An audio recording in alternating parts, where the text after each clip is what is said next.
What up, my channel? Welcome back to another video. I'm Jessie and you're watching.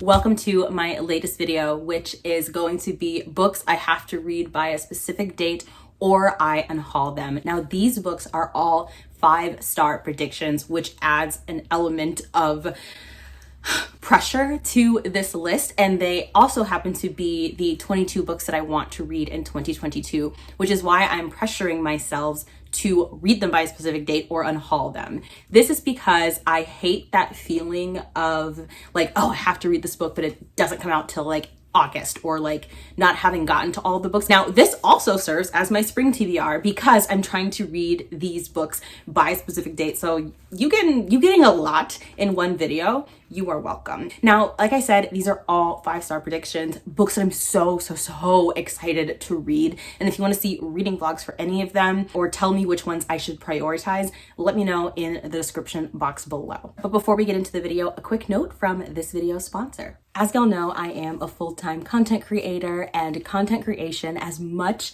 as it is my passion, is a very intense and stressful job. And so I talk a lot on this channel about how important self-care is, and one of my absolute favorite ways of relaxing after a long day of content creation is to play Traffic Puzzle. Now, Traffic Puzzle has become an absolute tool in my self-care unwinding routine, and this video is actually sponsored by them. Traffic Puzzle is an engaging match 3 puzzle game that allows you to use your brain while relaxing at the same time. So essentially what you have to do in Traffic Puzzle is to match 3 cars of the same color in order to clear the road of barriers. Now, part of the reason that this game called to me so hardcore is because I've been playing this game with myself for years, where when I'm driving down the road, I give myself points if I'm able to spot 3 cars of the same color if they are the same type of car. So if I see 3 white SUVs, I get a point. So Traffic Puzzle was literally perfect for me. In the game, you can assist fire trucks and ambulances as they get to their destination. You can also make the city more beautiful by planting grass and helping people get to work on time by freeing up trains. Another fantastic perk of playing this game is that you get to compete against other players, which I really love, and you use these adorable cartoonish characters. Plus, there is an ever-growing collection of unique levels that keep the game interesting. So the footage that I have playing on the screen is me actually playing this game. It is so fun and fantastic. I have a link in the description for you to download the app. It is free and so easy to use. Thank you so much to Traffic Puzzle for sponsoring this video. Now, let's talk about some books. We are going to start with Chef's Kiss. This is a non-binary cooking romance. I am a huge fan of cooking romance books. I don't know why. I just think, because y'all know that I'm not a romance fan, but I am a fan of queer romance and cooking narratives. This probably is because both of my parents were cooks. My mother is a chef, and and also like me being Afro-Latinx, I have a very special connection to the kitchen. And I think that's why I can tolerate cooking romances so much more. And so those of you who don't know, this is by a debut non-binary author, and I also run a non-binary book club called NB Book Club over on Instagram. We are so close to 10K, so please join if you haven't already. And I am going to be interviewing this author. I forget what date it is, but it's like May or June. NB Book Club has 7 interviews with authors scheduled, and they're all non-binary authors that I know y'all are going to be really excited about, and we're doing like author reveals and giveaways over there, so definitely stay tuned. I'm really excited for this book. It's going to be a fast pace, it's giving 5-star prediction vibes, and it releases on my birthday, which is May 3rd. Then we have another highly anticipated release. This is The Lesbiana's Guide to Catholic School by Sonora Reyes, and this book is about a queer girl who is going to a Catholic school and she meets a girl and she falls in love. So it is a sapphic romance. I'm going to be reading this month for Sapphicathon. I don't know when this video is going to get up, but Sapphicathon is this weekend and I'm so excited. My Sapphicathon prompt is to read a Latinx sapphic book, so this is going to be it, and I'm really excited. The details are down below. So excited, and reading sprints will be on this channel. Next up, we have a fantasy from an author everyone loves to love. This is an author that I consider to be BookTube's darling, and that is none other than Robin Hobb. And I am going to be reading the Ship of Magic series. I got into like the desire to read Robin Hobb because of Reagan of Peru's Project. Reagan is just such a big advocate for Robin Hobb, and I love the way she loves to talk about her work and the things that she has to say in her book reviews. And I know like y'all are probably already following Reagan because she's huge. I think she's at like 300K, which we're so proud of her for. But if you aren't already following her, please do. She's amazing. And so I really want to start the Ship of Magic series, and I'm also going to be reading Assassin's Apprentice. So as long as I start one of those two series, I'm going to be happy. And I also love a water fantasy. It's so funny because I am not a big fan of water. I am an earth spirit to my absolute core. My mother is very spiritually connected to water though, and because I have like a fear of the ocean, I think that that's why I enjoy stories set around the water, because there's an element of like thrill and terror, and with a fantasy, you know, there's going to be some deaths. And I also love that trope of having a crew, whether it's a space crew, a water crew, what is that called, a low water gang. What are people called who have pirates? I don't know. Oh my god. 5-star prediction, absolutely must read it, and it's a behemoth. This is 851 pages long. Why do I do this to myself? Yeah, it's 880 pages. Okay, now we're getting, what is this, the Bible? Like, what is going on here? And I don't know if you guys can hear the rain ASMR we got playing in the background, but like, I'm over here serving vibes. Next up is 3 arcs that I really wanted to read, but didn't get around to reading before the release. And I really want to read them and post reviews.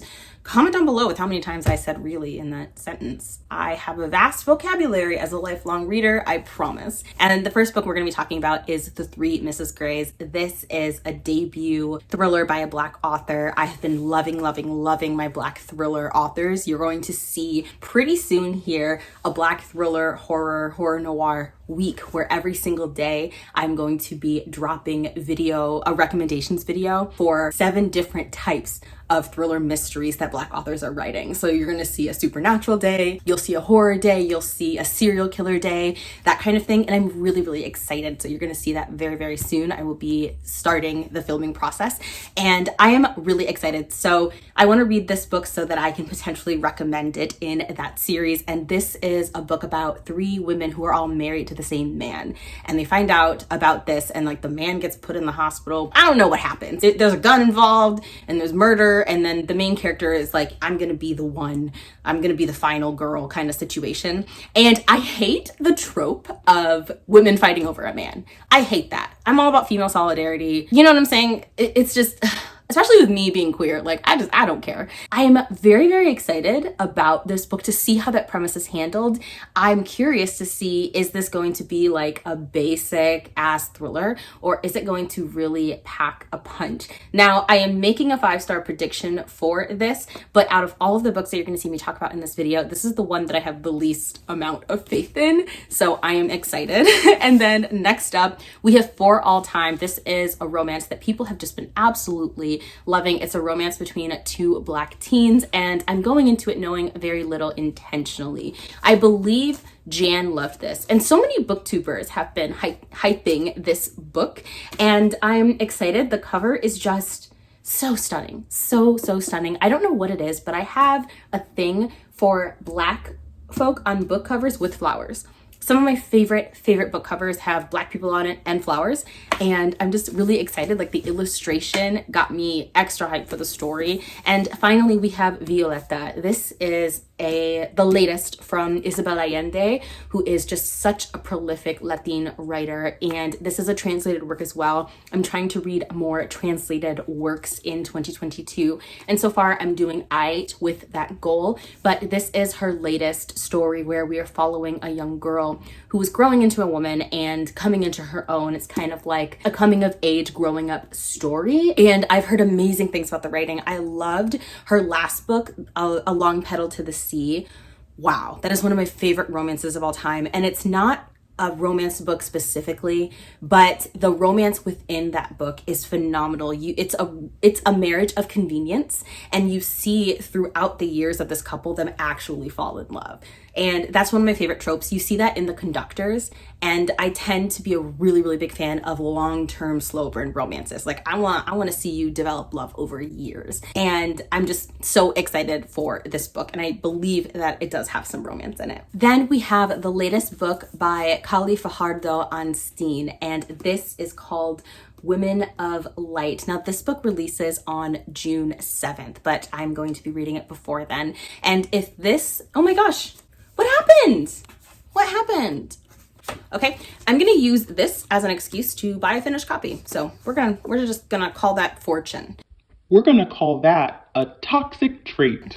And this is the same author who wrote Sabrina and Corina, which is a collection of stories. And it was so fantastic. Some of the stories were magical realism. Some of them were very, very much like romances. Some of them were contemporaries. It was an amazing collection. It's one of the best collections. And it's got a gorgeous cover, like a woman with flowers, you know, my thing. And so this is a story where we're following two siblings. Again, I just absolutely love sibling love and sibling relationships in books. And we are following one girl who is a laundress, that is the sister. And then we're following her brother who is like a snake charmer. And he gets run out of town because he falls in love with a white woman, and a white mob runs him out of town. And they're both immigrants, they're both undocumented. The young woman has to fend for herself as an immigrant who is poor, etc. I think this is set in the 1950s. It is definitely historical fiction, and I'm so excited. I've seen some early reviews of this over on Bookstagram, which is like my favorite place to go for literary book reviews, and my favorite Bookstagrammers who've read this book have all said that it is absolutely amazing. So I am very excited about that. And then we have one of the favorites of my absolute beloved, The Story Ain't Over. Again, if you're not following Janani, you absolutely have to, or else like we can't be friends, you know? And this is Gaiki, which is a retelling of this queen. She's a mythical queen, but she's like a villain queen.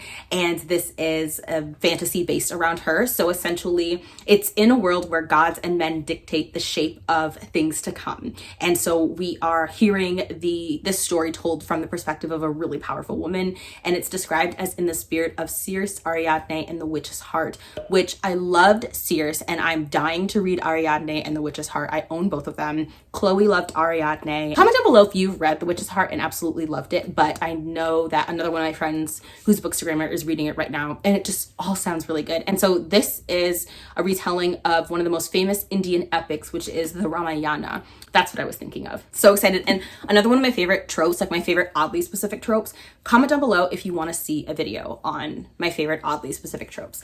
But one of my favorites is a vilified woman, especially a woman in power, like Circe, a queen, etc., telling a story from her own perspective. I love that. Like the Bitch Queen series by, I forget her name. She's a Philippine author and just absolutely amazing. Viosa, I think is her last name. I'm very excited about this, and Janani gave it 5 out of 5 stars, so I'm absolutely certain I will too. Then we have The Honeys by Ryan Lasala. Some of y'all might remember that I gave Reverie like 3 out of 5 stars, and I had some big issues with Reverie. I loved as much about Reverie as I disliked about Reverie, if that makes sense. And so I'm very excited about this because we have a gender fluid main character. Absolutely. And comment below because I'm not sure. I wasn't able to find any information on Ryan's Twitter. Is Ryan non-binary? From what I remember, he's cisgender, but I'm not entirely sure. And of course, these things change. So if you are a follower of Ryan, please let me know, because if Ryan is non-binary, we can read this book for NB Book Club, because our requirement for the book club is like you have to be an NB author in order for us to read your book, because we're putting NB authors first. However, I'm still excited for reviewing this book on NB Book Club because I like to review representation of non-binary characters over there. And so this book is about a man named Mars whose twin dies in a horrific accident. Again, sibling stories are my absolute heart, which is like immediate 5-star prediction from that premise alone. And then this is like a dark academia, and it's also described as a bucolic fairy tale with folksy charm and rigid gender roles that combine with toxic preparatory rigor in a pristine, sun-drenched package. It follows a group of friends that Mars gets involved with because they were his sister's friends, and they're called the Honeys. And so it's giving bunny vibes. And I love that cult, really close pack of female friendship vibes. I just love that. And I really think that this is going to be a 5-star prediction. And unrelated, but the pages, the pages have this weird waxy feeling. They're really bright, and I love the font. And that's not going to impact my love of the story itself. Like, I love this font too, but it never hurts. You know what I'm saying? It does not hurt the story's case. Wow. Now we are on to the very final stack. And the book that I'm going to talk about next is big because we over on NB Book Club have just scored an interview with the author that I'm about to mention. I'm going to give you a hint. They are best-selling young adult author. They have a YouTube channel. Like, feel free to guess at this point. What else about them? They are non-white. Their book was our December non-binary book club pick.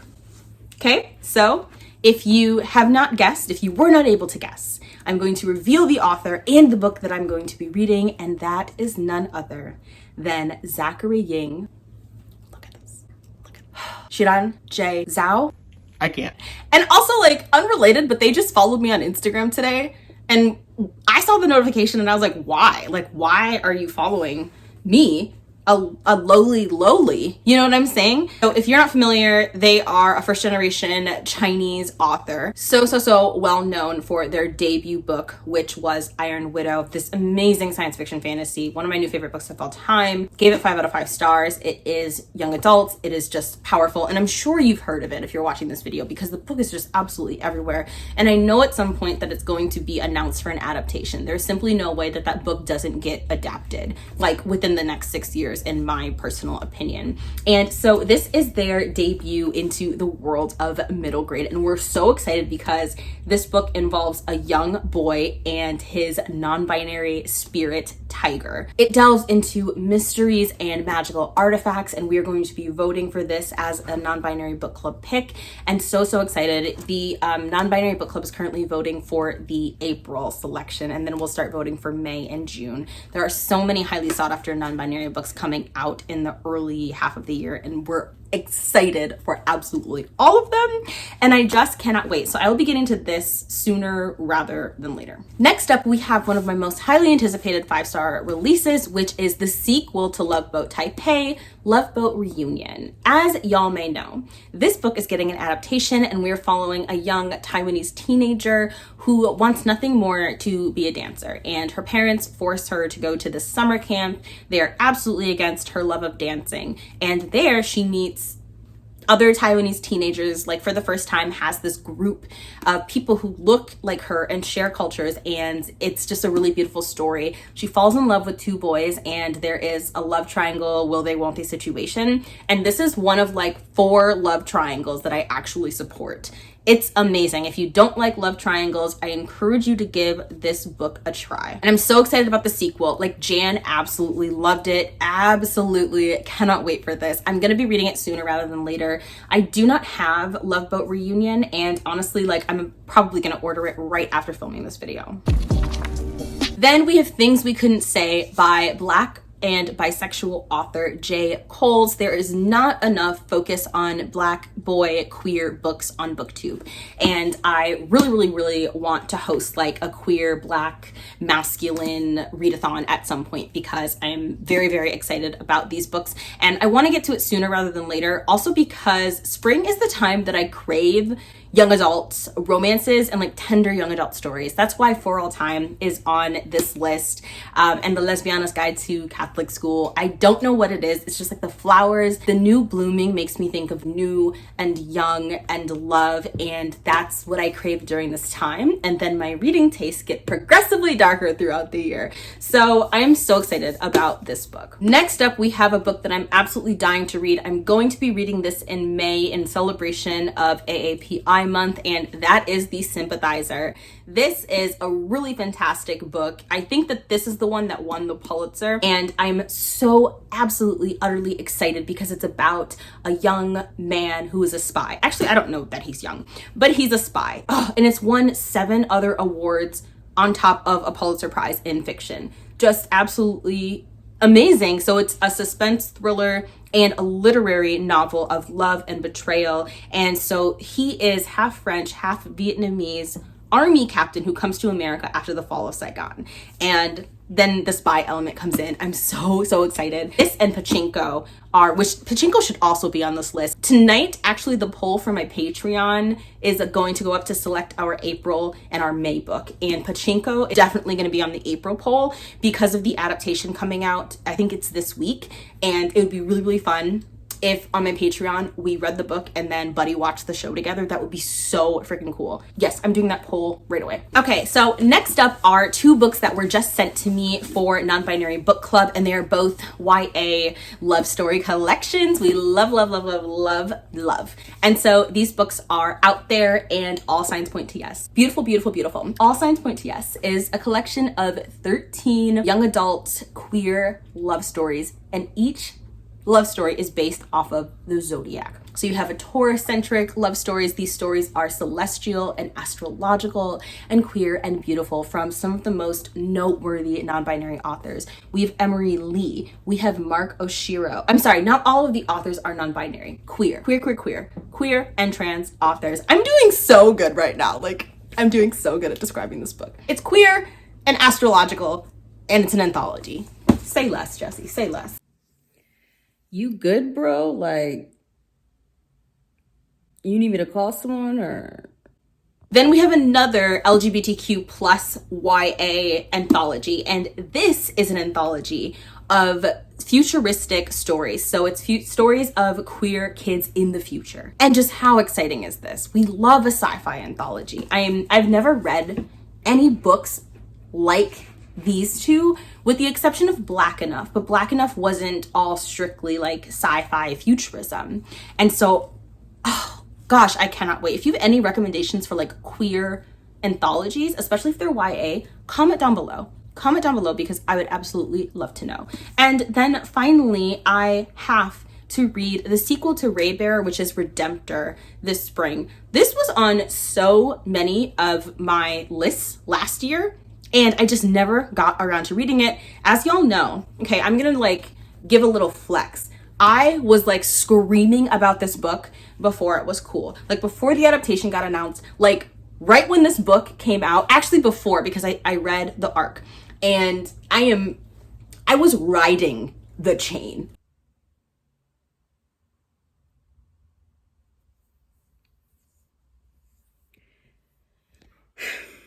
Okay, like I was riding and dying for this book. And I was really frustrated because people weren't reading it. And then somehow, I don't know how, it got really popular. And I've never been more happy for an author and for a book in my life. And the reason why I bring this up, like the reason I'm bragging about liking this book before it was cool, is because you would think I would have read the sequel. Like, it's embarrassing. It is embarrassing. So that is the reason why I have to read the sequel this spring, or else it's got to get unhauled. It's the only way to put the pressure on me to make sure I'm not continuing to put this book off, and I have no idea why. So you are going to see a Black Girl Magic vlog that I've been promising since like the sequel was announced for rereading Raybearer and then reading Redemptor. You're going to see it.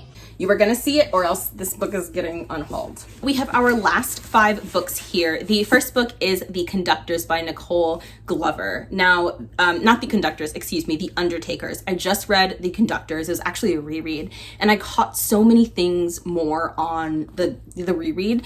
And I filmed a Black Girl Magic vlog, so my patrons are gonna see it first, and then it will be released to the rest of y'all over on this channel, and I'm so excited. And this is a magical mystery about these freed and enslaved Black folk who have magic, and they use their magic in order to solve mysteries in their community.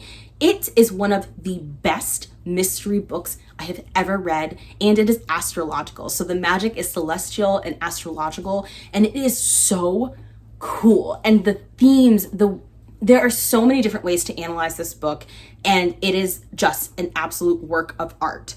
Cannot wait to read the sequel. I'm going to be starting it this week. So freaking excited. And then we have When the Reckoning Comes by Latanya McQueen. Cannot wait for this book. This is a Black Southern plantation horror, and I believe it is about a woman who leaves her small town, to move north. And she ends up being forced to return to the small town for a wedding or a family disaster. And then things get weird, and the wedding's on a plantation. And I like, the bar sells antebellum themed drinks. Entertainment includes horrifying reenactments, and the service staff is nearly all Black. And it shows the darkest elements of the plantation's past, that slaves were tortured mercilessly, that have carefully been erased. And it's supposed to be really good commentary on how a lot of times folk who love the South and love like Southern heritage will not acknowledge the horror that some of that heritage was born from. And I'm really, really excited about that. Like, it gives big Get Out vibes. And then we have Kings of Bmore. This is a bi Black YA love story, and the premise sounds so freaking cool. It is kind of like a Ferris Bueller retelling. It's Ferris Bueller meets something else. I forget what it is, but basically these 2 best friends who are thick as thieves are forced to move away from each other. One of them is moving in like a week, and so they decide to go on this mission to do everything that they've ever wanted to do in one day. Actually, I think that they're just friends. I don't think that they're lovers. You clearly don't know what this book is about. I'm trying to stop saying the phrase just friends, because friendship is so special and important, and there's no such thing as just being friends. You know what I mean? Like, to imply that friendship isn't equally important as romantic love, like what even is that, If I'm being perfectly freaking honest, I would much rather be friends with a person than lovers, and there is not a single lover on the planet that I would choose over my friends. It'd be like that. Then one of my most anticipated releases I have the arc of and still haven't read is the sequel to Black Sun, Fevered Star by Rebecca Roanhorse, who is a Black and Indigenous author. And this is a fantasy series that is so good. I'm getting a tattoo from the series. I'm not going to tattoo the whole quote. I'm going to make it into an image to represent the quote. And if you guys have any suggestions for this image, like how to create it, comment down below, because that would be really cool. And it's from Serapio, who is my favorite character in the series. And Serapio says, "I am the only storm that matters now, and there is no shelter from what I bring." 5 stars for that quote alone, dog. Oh, what a freaking quote. And Serapio is it. Amazing, amazing character. So this book releases on April 19th, so I want to read it before then. You're going to see a reading vlog for me rereading Black Sun, reading that in one vlog. Super freaking excited. Let me know if you want the vlog to be spoiler free or spoilery. Let me know. This is another author that I'm going to be interviewing. We just announced the hardcover copy cover reveal today on NB Book Club, and it is gorgeous. It is so absolutely gorgeous. And this is Burn Down, Rise Up, which is a horror novel of Afro-Latin teenagers living in the Bronx who have to fight, I believe, monsters. It's about racism and gentrification. And there's an urban legend called the Echo Game that's ruined to trap people in a sinister world underneath the city. And I'm so excited. It's described as, this gives me Junji Ito vibes. Go to NB Book Club and look at the cover reveal. This is the dust jacket cover, right? The bear book cover, like underneath the dust jacket, is so Junji Ito. I've never seen a bear book color that horrifying. Go to NB Book Club. You genuinely have to see it. Like, even if you don't follow NB Book Club, please look at that hardcover book. It's freaking creepy. And we're going to be doing a giveaway for this and interviewing Vincent Tirado, and I'm really, really excited for that. Another book that I really have to read this spring, I have to finish Warsan Shire's latest poetry collection. This is her first full-length poetry collection. She is a Somali British poet. This is my most anticipated non-Akweke Emezi release of the freaking year, because I've been waiting 10 years for Warsan Shire to release a full-blown poetry collection. And if you're not familiar with her work, she's the Somali British poet who did Beyonce's Lemonade. So the poetry in that famous visual album by Beyonce was done by this author. So you can see why this is like my most anticipated non-Akweke Emezi release, because y'all know like Akweke Emezi is my favorite author. I'm gonna put the Instagram photos that I did for that book, because yesterday was World Poetry Day and I was so proud of the photos that I took for that book. So here are the photos.